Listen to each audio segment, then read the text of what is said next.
De retour dans ce nouveau numéro de 7 échos, toujours en compagnie de Monsieur Sidi Mohamed Aboucheri. Monsieur Aboucheri, comment l'amélioration de l'accès au financement contribue-t-elle à l'inclusion financière dans les zones rurales et auprès des populations marginalisées? C'est une question qui est un J'ai l'impression de vous peu... avoir pris de court. oui, parce que souvent il y a une confusion entre accès aux services bancaires et accès au financement. D'accord. Donc, ou plutôt ce qu'on appelle la bancarisation, le taux de bancarisation Oui, et l'accès au financement. Parce que tout le monde peut avoir accès aux services bancaires. Donc, je pense même à travers les établissements de paiement, donc on peut avoir accès aux services bancaires. Mais maintenant, l'accès au financement qui reste la problématique ou bien le challenge le plus important. l'inclusivité. Voilà, c'est l'inclusivité. Donc, l'accès au financement, d'abord, la vision côté établissement, côté prêteur, c'est qu'ils ont besoin, ils sont soumis à une réglementation qui leur oblige de faire des provisions, de s'assurer que les Oui. crédits vont être remboursés, ainsi de suite. Maintenant, côté emprunteur, ils ont besoin de financement. Donc, l'idée, c'est que déjà, faciliter l'accès au financement en réduisant les points bloquants. C'est Oui, principalement les les garanties, obstacles, oui. c'est principalement le coût du crédit déjà, Et le fait euh, d'être dans l'informel. et l'informel qui est la problématique. Quand on parle de garantie, c'est parce qu'on est déjà au niveau de l'informel. Les personnes qui ont accès au crédit actuellement, ce sont soit des salariés du privé, d'accord, soit des fonctionnaires. D'accord. Oui, Donc, par rapport aux gens qui sont dans l'informel, ils ont du mal à prouver leur revenu, d'accord, pour qu'ils puissent avoir accès à ce financement. Mais je pense qu'à travers les nouvelles solutions qui apparaissent avec la digitalisation, il y a des petits crédits, ça aide les personnes à avoir accès au financement. Là, au niveau des zones rurales, ils peuvent avoir accès au financement pour des montants qui sont très petits, qui ne demandent pas de garantie, d'accord, mais ce qui va leur permettre de constituer l'historique de crédit au niveau du BIC et devenir visible au niveau des prêteurs pour les prochains crédits au fur et à mesure qu'ils vont évoluer le montant. alors, permettez-moi de digresser quelque peu, Monsieur Aboucheri, mais nous sommes regardés autant par des cadres de PME que par des mamies, des femmes, des Mhm. jeunes aux quatre coins de la Côte d'Ivoire, mais également en Afrique francophone. Je pense notamment à la petite vendeuse de produits artisanaux à Meknes, ou la vendeuse de poissons à Thiès, ou le vendeur de je ne sais quel article en Côte d'Ivoire ici. Quel conseil vous pourriez leur donner aujourd'hui pour qu'ils puissent accéder au financement de manière très brève, sans rentrer dans les détails? Ben, la première des choses, c'est d'avoir des accès. Il y a des solutions pour l'accès au financement sans besoin de donner des garanties. D'accord. Donc, il y a à travers la microfinance, il y a la nanofinance, d'accord, sans mentionner de nom, Mhm. d'accord, mais il y a des solutions. Le plus important, c'est d'abord se présenter, demander le financement à travers des établissements qui ne demandent pas de garantie, d'accord, mais à travers ces établissements, bien sûr, ils vont faire une étude de l'activité de la personne qui va demander ce crédit. Cet artisan-là, je donne l'exemple de la microfinance, il va étudier son activité et va voir s'il peut rembourser le crédit à travers le projet qu'il présente. Maintenant, au fur et à mesure qu'il constitue son historique, d'accord, c'est à travers ça qu'il peut être visible auprès des banques, par exemple, pour demander dans le futur des crédits. C'est pour cela que j'ai mentionné le fait d'avoir de l'historique au niveau du bureau d'information sur le crédit et être visible au niveau des prêteurs. C'est du step by step en somme. Exactement. En quoi les solutions innovantes telles que l'instant décision module ou Hello Crédit Info facilitent-elles le processus d'octroi de crédit? Si vous permettez, je vais commencer d'abord par le Crédit Info parce qu'il est en relation avec la question précédente. Oui. Voilà, donc là, au fur et à mesure qu'on demande qu'on est visible, on a besoin de suivre notre situation au niveau du bureau d'information sur le crédit.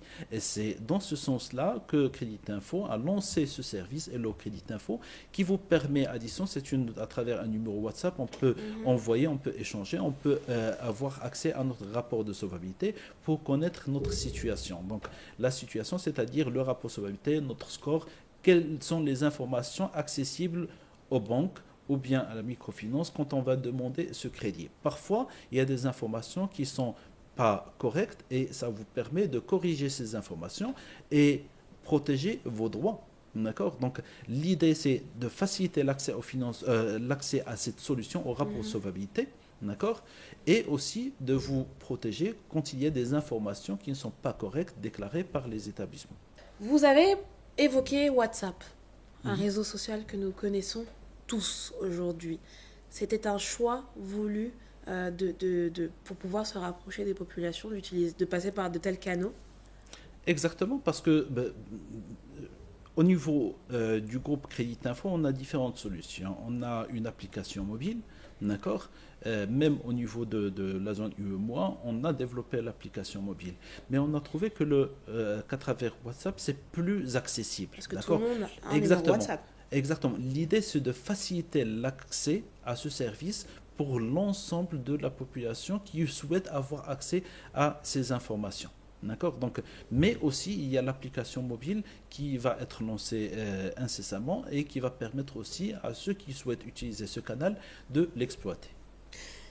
Revenons à la digitalisation. Est-ce que cette dernière peut permettre de contourner les contraintes liées à la documentation physique? Parce qu'on sait aujourd'hui, c'est un grand défi, la conservation des documents physiques des emprunteurs dans des pays à faible taux de bancarisation. La digitalisation, je pense, elle se base aussi, il y a le volet technique, mais il y a le volet data qui est très important et que souvent il est écarté de l'analyse. La data, c'est le volet le plus important au niveau de la digitalisation. Si on va digitaliser l'accès à une information, c'est qu'on a besoin de cette information d'abord. Oui. Donc le rôle du BIC, il est très important parce que d'abord, on peut avoir accès à certaines informations. Si on revient à quelques années avant, il fallait demander aux clients de ramener ses bulletins, ses relevés bancaires, par exemple. Là, on n'a plus besoin de demander aux clients de ramener les relevés bancaires parce qu'on a l'information sur les engagements qu'il a au niveau de la place. Imaginez si c'était la même chose pour les revenus, d'accord, les salaires. Donc, dans d'autres pays, par exemple, on traite ces informations au niveau du crédit bureau. On a les informations sur les revenus, sur par exemple les assurances, d'autres sources d'informations et qui vont permettre, à travers juste un seul clic, on peut prendre une décision en quelques secondes. D'accord. Mais la disponibilité de l'information, mais pas seulement la disponibilité de l'information, mais que cette information soit disponible d'une manière de qualité. D'accord. Donc, et j'insiste sur la qualité de données, c'est très important pour avoir des décisions aussi de qualité. Comment l'accès au financement en Afrique de l'Ouest se compare-t-il à d'autres régions d'Afrique ou du monde, du moins si vous en avez la vision? Certainement, pour mesurer le développement, c'est aussi par rapport au PIB. Je pense qu'au niveau de la zone, il y a une évolution du PIB, principalement au niveau de la Côte d'Ivoire, mais aussi dans d'autres pays de la région. Cette évolution du PIB se traduit aussi par l'évolution du développement de l'activité bancaire et de l'activité crédit.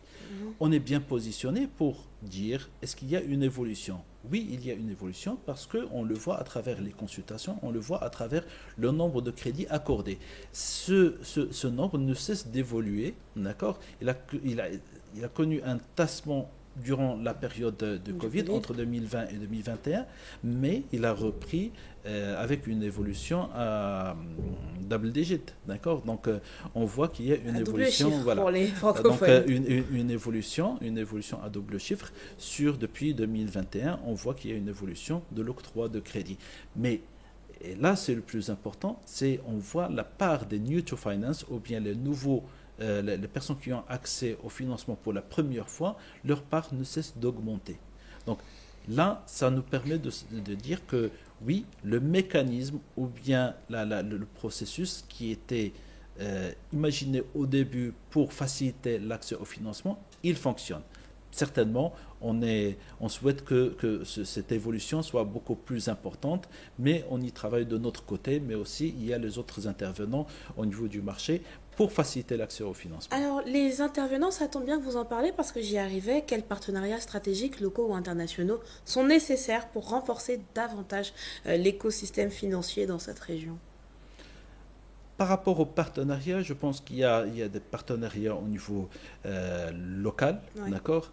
Il y a des stratégies gouvernementales aussi qu'il faut pas oublier, parce que ces stratégies permettent de faciliter l'accès au financement à travers des garanties que des gouvernements peuvent accorder aux établissements pour faciliter l'accès au financement, mais aussi à travers des financements, des microfinances. Il y a des institutions internationales qui permettent un petit peu de faciliter, d'aider les microfinances d'avoir accès au financement à moindre coût. Et ça se traduit aussi sur le coût, sur les taux d'intérêt qui sont appliqués.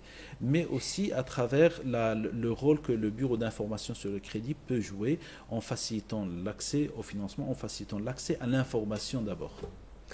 La Côte d'Ivoire est en pleine émergence. Nous avons d'ailleurs un objectif d'être totalement émergent en 2030. Quels sont donc les principaux défis et opportunités pour consolider cette révolution en marche et garantir un accès au financement durable et inclusif? Et là, je parlerai de la Côte d'Ivoire, mais c'est vrai que ce principe s'applique aussi aux autres pays francophones que vous couvrez. Je pense que quand on a parlé de l'évolution du PIB, on a mentionné la Côte d'Ivoire, Ouais. qui connaît un taux exceptionnel depuis une dizaine d'années.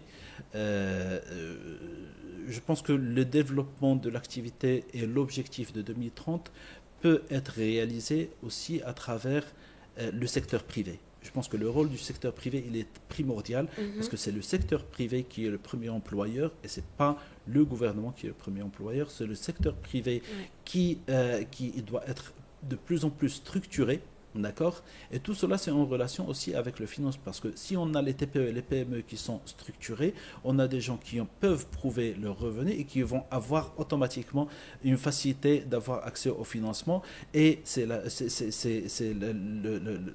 cycle dont on a parlé, c'est le financement de l'économie. Le financement de l'économie, il doit se faire pas forcément à travers les donneurs d'ordre public, mais aussi par les donneurs d'ordre privés. C'est sur ces mots que nous terminons notre entretien. Monsieur Sidi Mohamed Aboucheri, merci d'avoir répondu à nos questions. Je rappelle que vous êtes président du comité d'administration et également directeur régional du groupe Crédit Info dans la région Afrique francophone, je ne me trompe pas. Très correct. Merci à vous, chers téléspectateurs, d'avoir suivi ce nouveau numéro de 7 Écho. L'actualité se poursuit sur 7 Info et sur 7info.ci.